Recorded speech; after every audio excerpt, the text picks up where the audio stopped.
Good evening. Today is Wednesday, October 5th, 2011. This is a regular board meeting of the Brownsville Navigation District, and the time is 6:15 p.m. Reverend, would you please lead us in the invocation?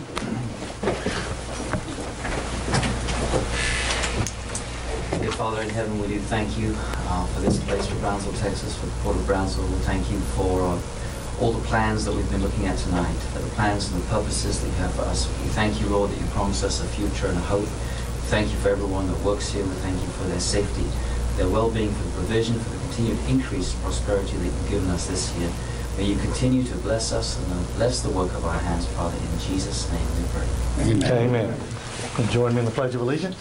I pledge allegiance to the flag of the United States of America and to the republic for which it stands, one nation, under God, indivisible, with liberty and justice for all. Texas flag. I pledge allegiance to thee, Texas, one state, under God, one and indivisible. Okay. Item number 2, public audience. We do have one member signed up, but it's not in regard to an agenda item, so we'll save that later. Okay. Item number 3 is receive director's report. Any port director's report? Well, I've got a little bit of a busy agenda here for you, so if I may, pass one of the 1, 2, 3. The first item on the agenda for me is the United Brownsville Implementation Plan. As you know, that we have been part of this effort since the initiation of what was the Imagine Brownsville, now is the United Brownsville. Well, finally, the implementation plan has been approved. And what the implementation plan does is essentially has the strategic initiatives that have been developed on how we're going to move this community forward. One is that we have participated financially. I think we have committed $50,000 over the last 3 years for this effort, and I will tell you now that we're going to be asked to continue forward in 2012. The other thing about it is that I've included a copy of the plan for your review. There's also a copy of a presentation that kind of goes through the plan when it was presented to the full board, and it's also included in your package. And then lastly, there is a list of committees that have been formed to help carry out these initiatives, and you can see that, for example, I'm on there as being involved.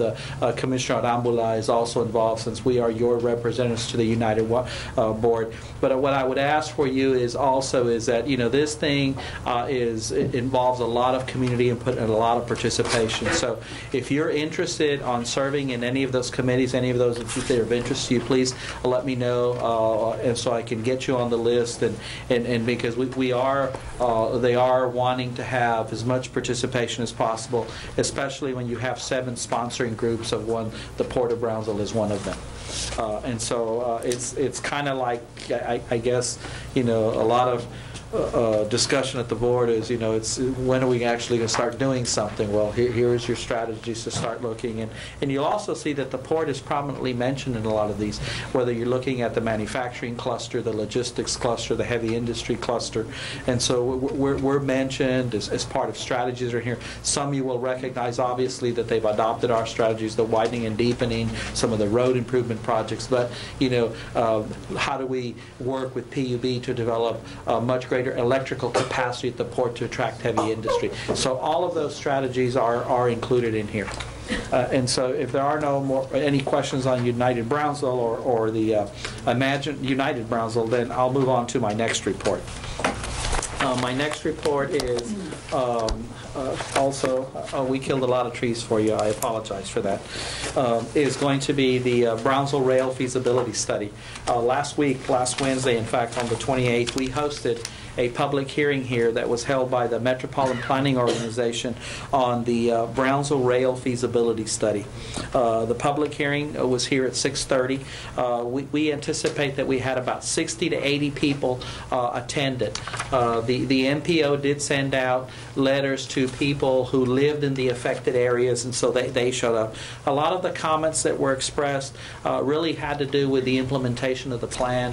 You know, how would it affect our properties and how would it affect our neighborhoods. A lot of concerns, as is very common in these kinds of deals. But in the end, it was really had to be explained that this is in a very preliminary phase. It's in the infancy, and it's just looking at the feasibility of establishing a transportation corridor between the port and the airport that would be driven on demand. Why would you need it? That could look at rail and or truck. And so this was just the first public hearing. What's important about that public hearing was it was also the first opportunity to kind of have the consultants and get up and talk to the community. Here's the plan. This is the intent of the study. But more importantly, we've identified 4 routes that could conceivably use.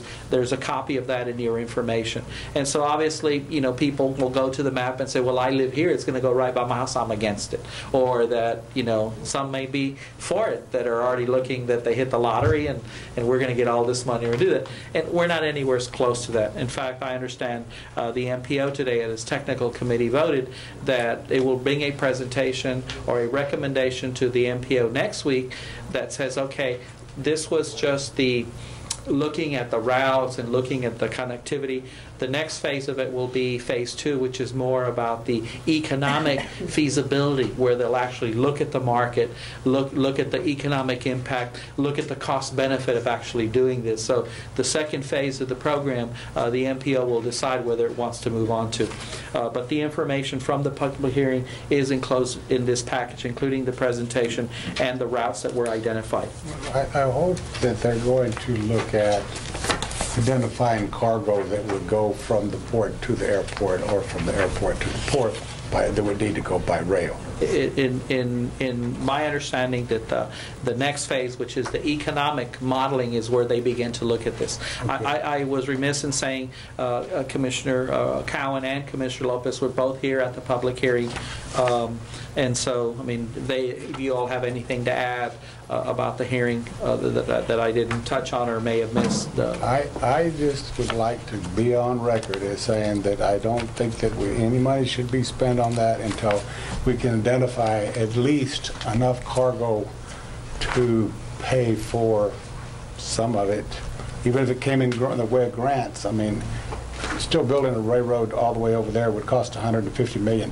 So there's so many things we could do with $150 million that I would sure like to know that we're going to have cargo that's going to go somewhere before we start spending a bunch of money on that. Well, I can tell you that, I realize we're not spending much money on this, but nonetheless, as a public official, I think that is. Yeah, the money for the study is the only investment to date, is that bit from the MPO. But if that's where the next phase. If this is economically feasible, and you may be looking at something that may not be economically feasible to the next 20 years. So, but it's kind of going through this in process. There's plenty of examples in the community. If we didn't start planning that, if we didn't start planning widening 511 20 years ago, look what we got now. Yeah. If we didn't start looking at a corridor that was going to be a commercial corridor 20 years ago, look what we got now. And so that's what really this is about, is trying to generate enough of a future vision to see if it's even feasible.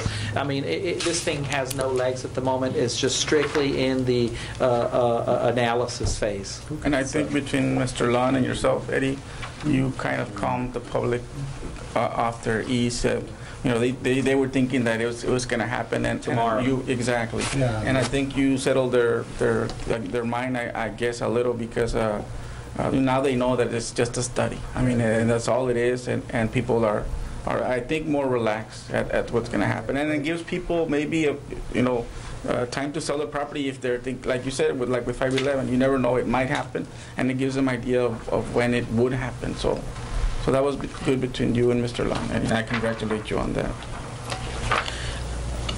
Any questions on that? Third is my Gulf Coast Container Expansion Project. As you know, this is something we've been working on. I can tell you that we're kind of like at the 11th hour. At this point, it appears that we've only have one serious party under consideration, that's Foss Marine. There appears that there's going to be a scheduled meeting in the next couple of weeks where we did have a call with MARAD to kind of bring them up to speed, and so they've kind of taken the position that perhaps they can act as a facilitator between the two ports and the service provider to bring all the groups to the table and kind of hammer out a deal. So that looks like it's going to be happening rather quickly. We're looking to possibly do that in the next couple of weeks. Our goal is to have a service announced hopefully sometime next month, and with a goal of having an initiation of service right after the first of the year. So that timeline is kind of, unless we're told otherwise, that's kind of the timeline we're working on. As everyone, as you all well know, and I'll just kind of reiterate it for everybody else in this room, what we're talking about is bringing a third port to this project, and that would be on the backhaul, where we would go from Brownsville to Manatee, and then on the reverse would be from Manatee to Mobile, Alabama, Mobile to Brownsville. We think that has a lot of merit. We think that will work. We're already doing business with Mobile. While in Seattle on our recent trip, we met with the folks of Mobile, also met with Mobile and the folks from Foss, and so they're supportive of the effort and certainly want to do their part to make this thing work. And lastly, that's very exciting news, Eddie. Okay, and lastly, just TxDOT, the I-69 project, that's something we've also been in part of that. In fact, we've been actively engaged in that for quite some time, and Commissioner Lopez participates on the Segment 4 committee for that leg of the I-69 that goes from really Robstown to Brownsville. And we did receive a little bit of information that we would like to kind of play for you. It's about a 3.5-minute DVD that just kind of talks about the project. There's also, you may have found, and we've got some for the audience, some information. What's important about this is that there is a sheet on the back that asks people to fill in and send it in. And, unfortunately, a lot of times what people do, policymakers will do, is they'll actually count the number of responses. And if they don't get any response from a particular area, well, I guess there's no interest, we move on to something else.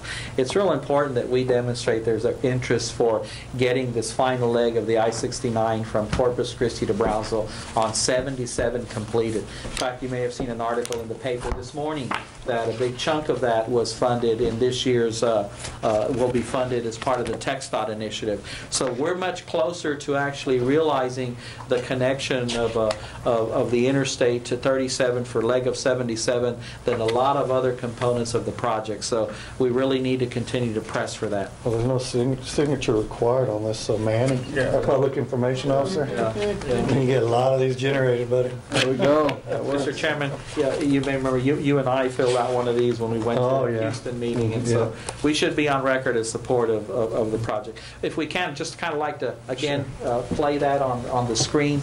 It's about a 3.5-minute video, and if you notice some celebrity stars on there, it'll be Commissioner Lopez. So and our port director.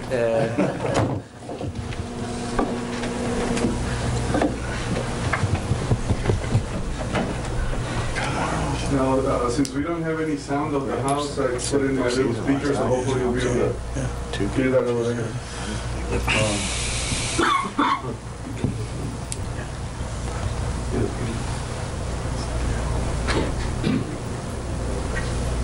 It doesn't work. We'll get another way.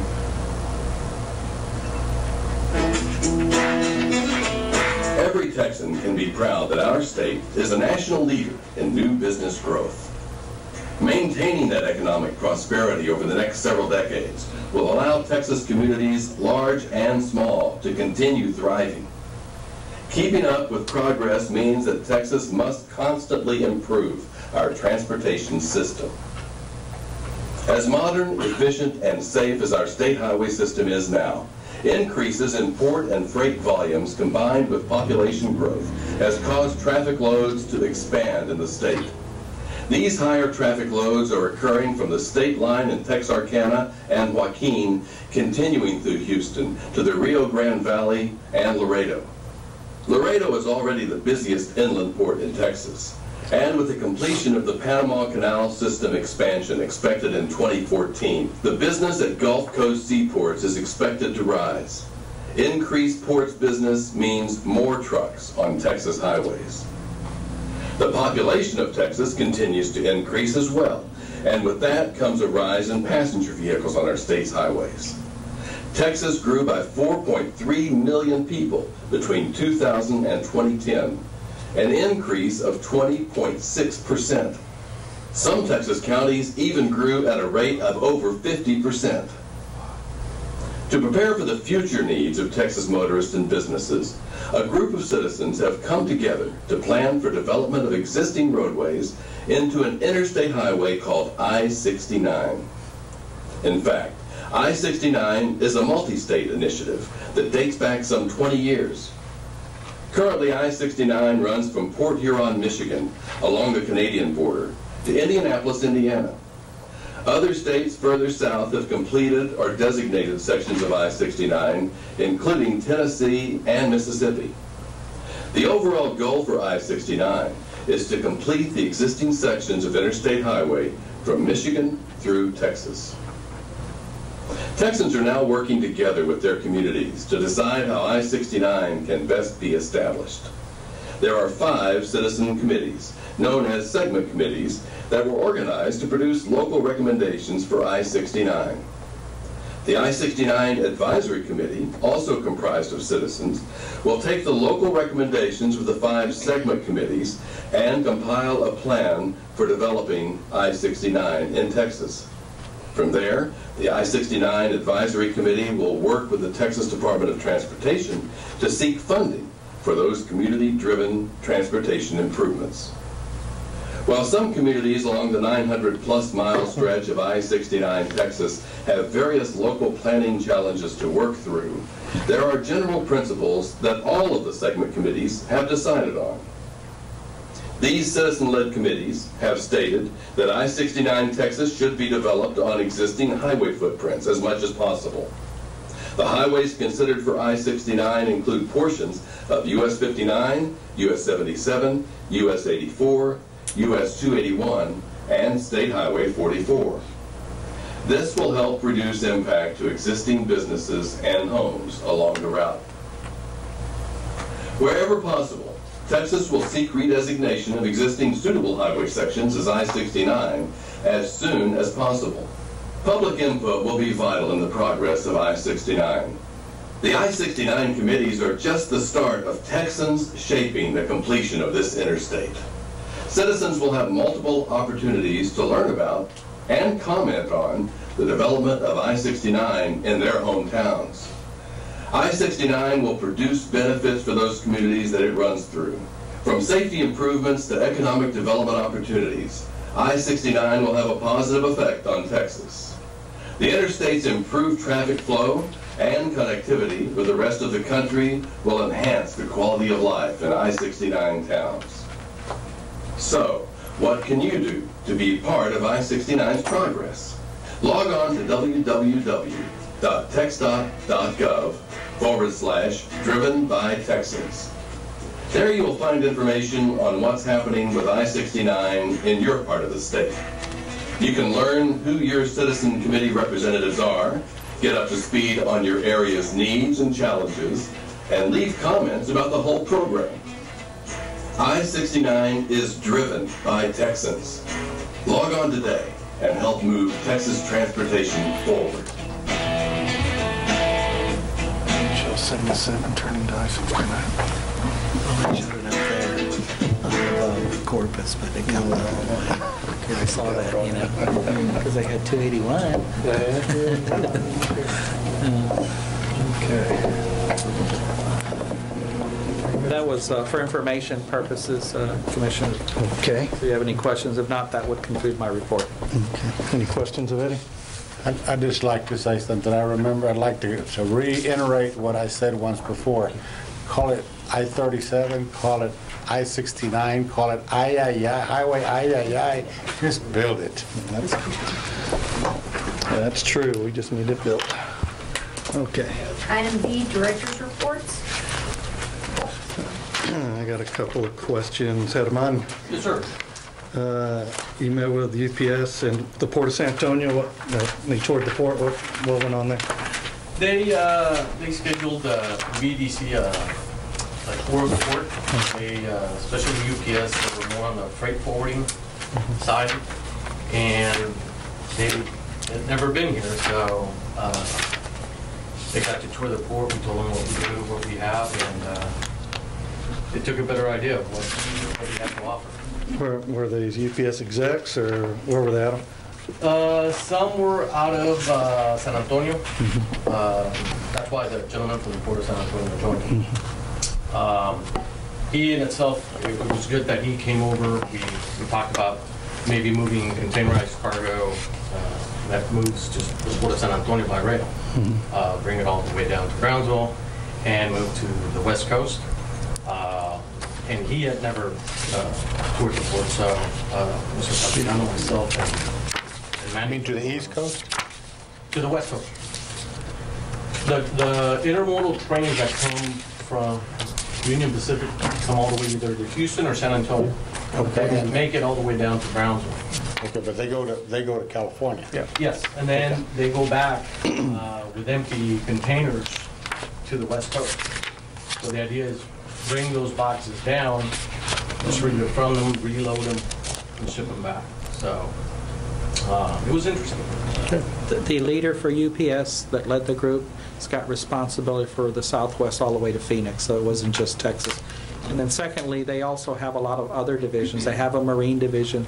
So part of this, while their deal might not have been here, it was also, I think we had an opportunity to open up a lot of eyes about what is going on, had no idea, and who maybe other elements of the, especially Latin American market that UPS is involved in. They've got specific rail customers, they've got container customers that, hey, have you guys looked at Brownsville? So it's, for us, it's an opportunity to kind of tell our story and hopefully gain greater awareness by, people who are in the logistics business that might have a customer that has no clue about what's going on here. Say, hey, have you looked down there? Let's look at Brownsville. And also to relate to what Mr. Capitano was saying, also that we're very interested in Central and South America, what we're doing and where we're going with that. Do you plan to have any follow-up meetings with the UPS people?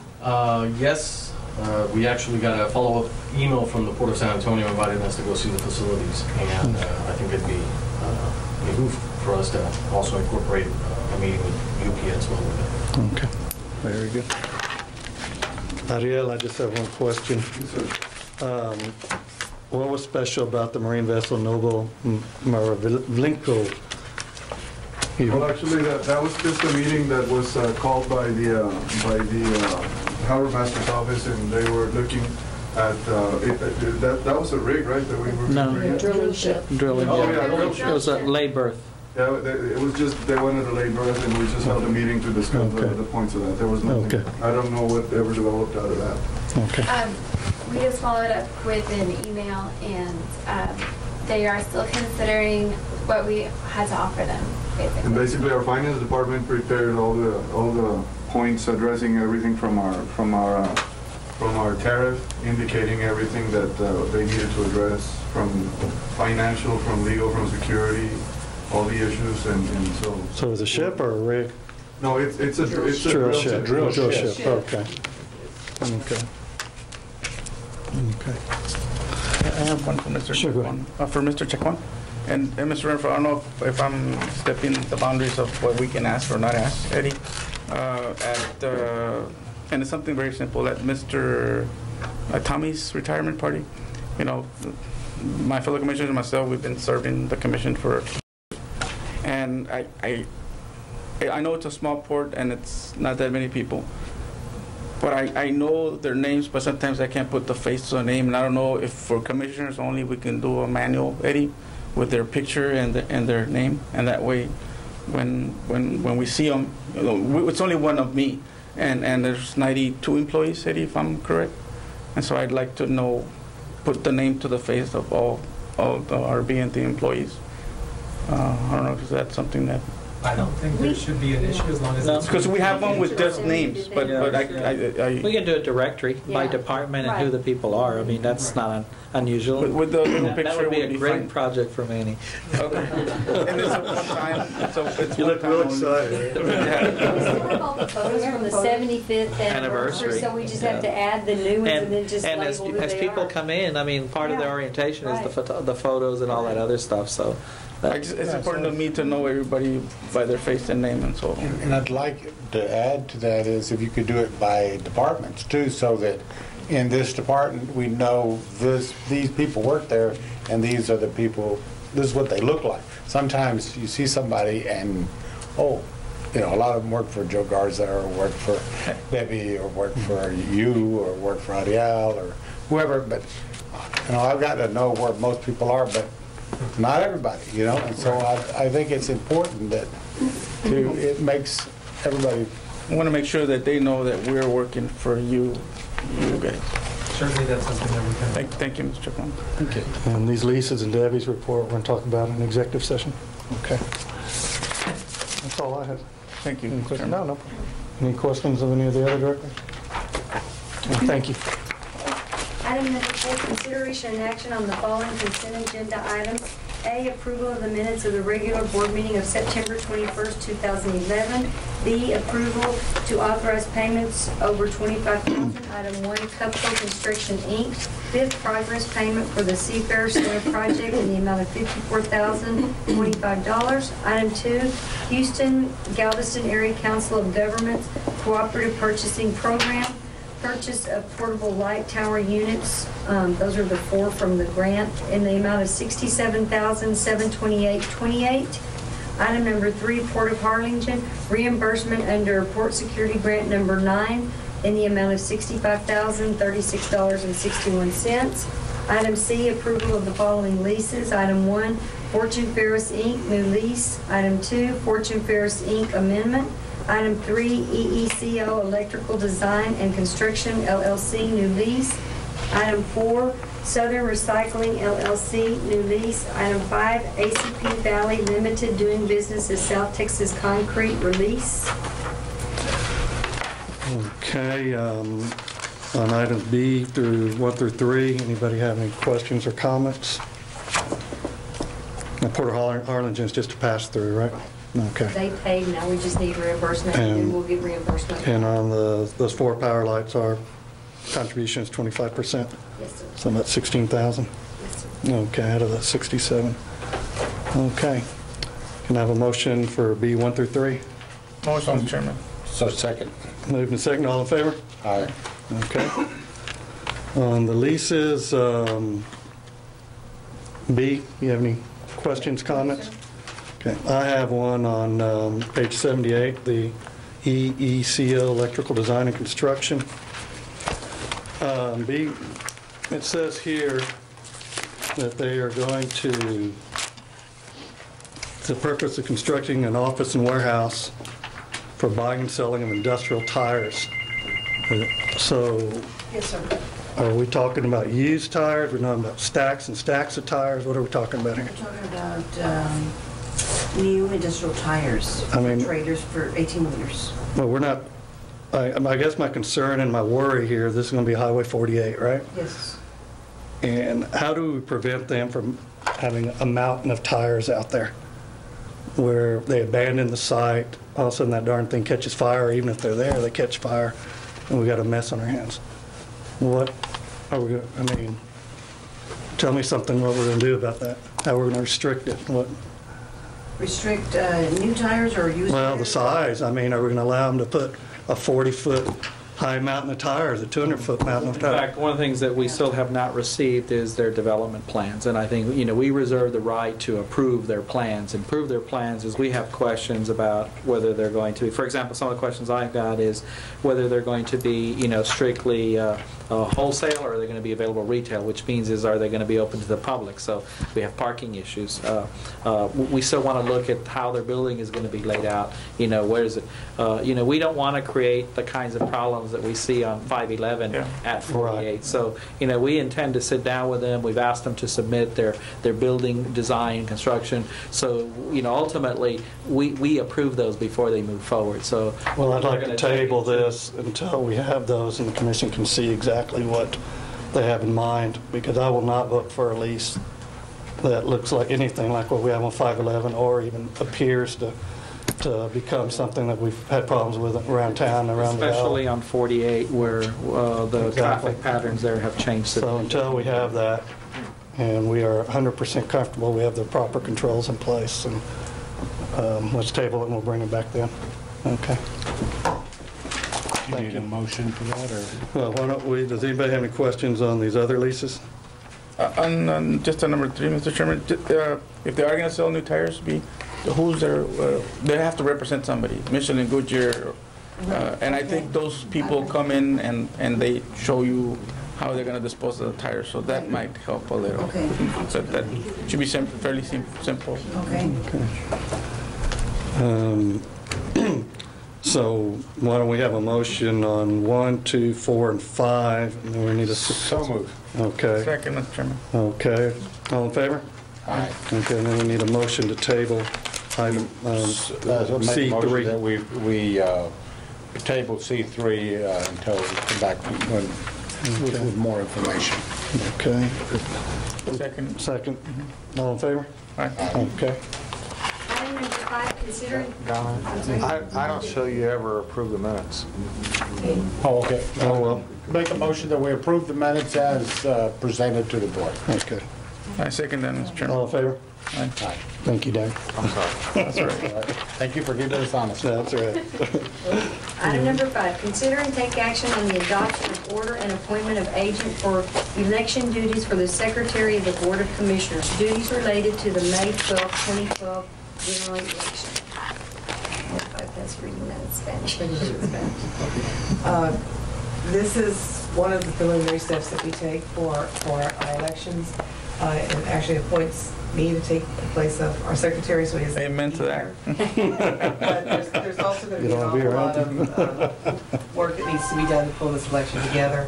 It kind of gives me the authority to kind of go out and negotiate with TSC and do what we need to do to get an election going. Okay. I'd like to make that motion right now. I will second that motion. Okay, been moved and second. All in favor? Aye. Okay. Item number 6, consider and take action to approve the adoption of the resolution to authorize a joint election in regard to the May 12, 2012 general election.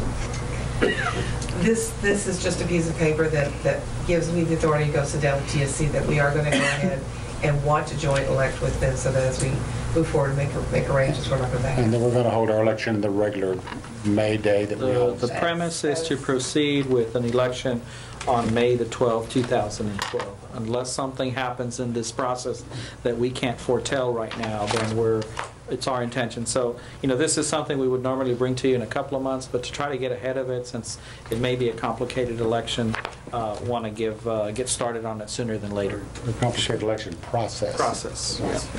Motion, Mr. Chairman. Second. Moved and seconded. All in favor? Aye. Okay. Item number 7, consideration and action on assignments, negotiations, easements, leases, and contract in general. Item 1, Rio Grande Shredding Company, LLC, Southern Recycling, LLC assignment. Mr. Chairman, Commissioners, Southern Recycling LLC is purchasing all assets under contract 3646 to Rio Grande Shredding, to Rio Grande Shredding LLC. The purpose of the lease the purpose of the lease is the scrap metal operation and operation of a mega shredder, the loading and unloading of scrap metals, ores, and other commodities via their dock. So it's basically just assigning the present lease that was under Rio Grande Shredding to Southern Recycling. Okay. And this assignment is ready for the board's consideration. And this is a site that's between.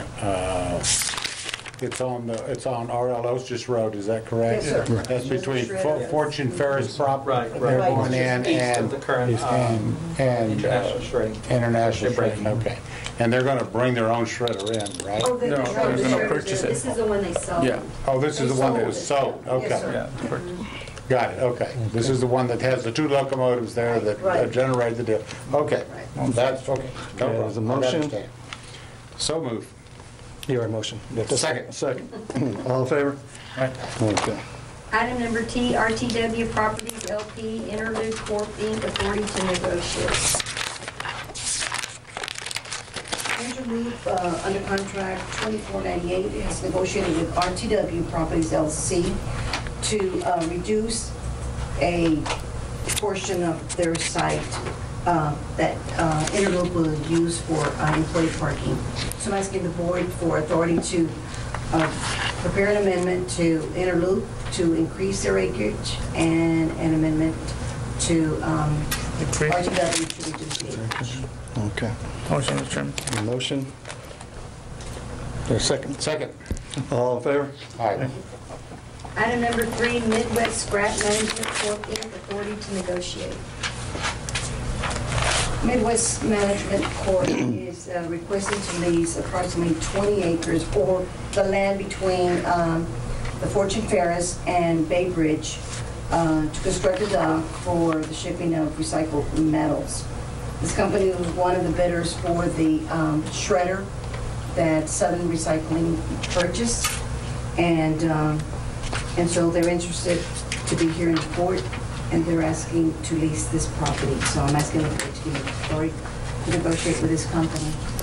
The only question I have there, Don already, they're going to construct a dock. That's what we're negotiating. Yeah. Okay. That discussion, sit down. The other thing too is I think it's fair to say that, you know, if we're looking at the property that's there, it isn't going to be a sliver of it. It's going to have to be all of it, because then you're going to have just a little piece of unusable waterfront. So we really haven't had a chance to sit down and start to talk about all of the principles. Keep in mind that, you know, they have to be aware of the permitting process.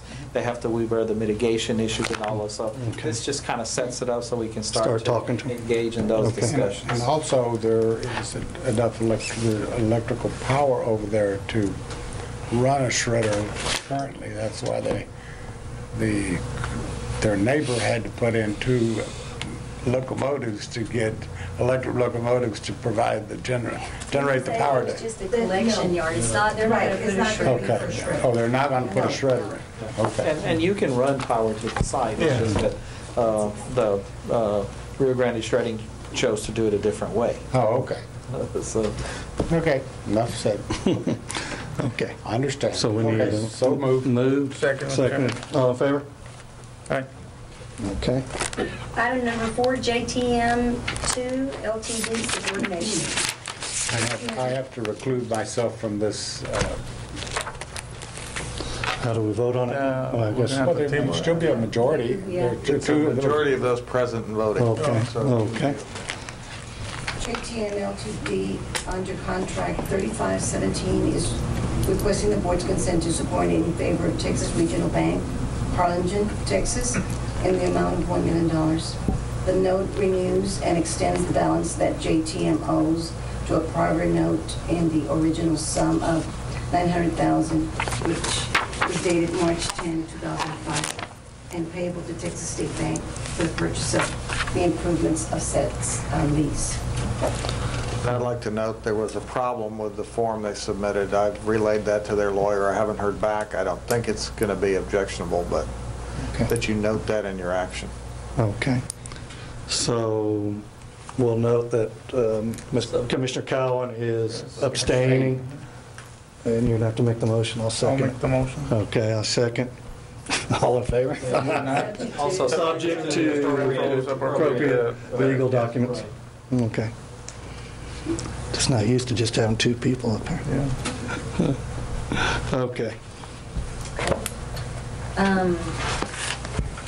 Item number 8, adjourn into executive session. No, Jim's trading. I was waiting for y'all to vote. Jim's going to get mad.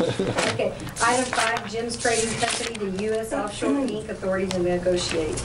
Yes, Susan Rule, daughter of Jim Whitten, is requesting to terminate lease on behalf of her deceased father and be released of the lease so that U.S. Offshore Inc., Mr. Bob Berry, president, can clean up the site.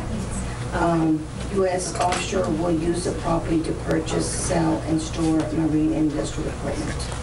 And that's going to be for authority to negotiate. Okay. Motion, Mr. Chairman. There's a motion? Second. Second. All in favor? Aye. Okay. Mr. Chairman, next item is executive session, but we did have someone sign up for public comment, and we may be in discussions for a little bit. I do have some items to bring to your attention, so I was going to ask if you would be amenable to go ahead and move to the public comment period and allow this individual to make his comments, and we can move on. Steve? Steve, we should make you wait, but we'll let you go. 3 minutes. No, I'm just kidding. We're going to be in our executive session.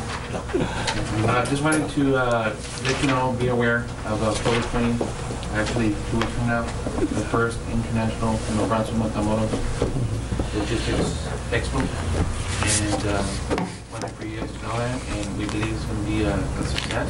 We're bringing, obviously, participants from outside Texas, of course, Mexico, great, as we can, and we're looking forward to repeating that again in the next year. On the other note, I see that there was updates in 969, including the Brownsville Herald article that I read today. I also want to bring awareness that we're also bringing Tamaulipas to the table so they can declare Matamoros, Ciudad Victoria, Southern Potosí, in segment 969 ethnic. So that would bring more traffic to us. So that was my comments today. Appreciate it. Thank you. Thank you very much, Steve. Appreciate it. Okay. Adjourn into executive session. Motion. Okay. We'll wait. They want to take a few minute break and then we'll come on back.